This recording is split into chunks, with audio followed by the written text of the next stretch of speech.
Halika't ating alamin kung ano ang tunay na kahulugan ng pinto at pintuan. Ano nga ba ang pinag-iba nito? Ang pinto ang bagay na inilalagay sa isang puwang upang ito ay mabuksan at masarado. Halimbawa nito, isinara ni Pedro ang pinto dahil matutulog na ito. Pintuan naman ang daanan ng tao papasok sa loob ng bahay at dito din natin makikita ang pinto. Halimbawa nito, si Pedro at ang kanyang kaibigan ay nag-uusap sa harap ng pintuan.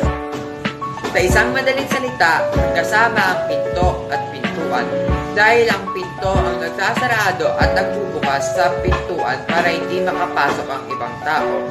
At ang pintuan naman ang lagusan ng mga tao papasok sa loob ng bahay. Ang pagkaiba ng dalawang bagay ay ang pinto ay nakikita at nahahawakan, samantalang ang pintuan naman ay ang daanan ng tao papasok sa loob ng bahay. Salamat!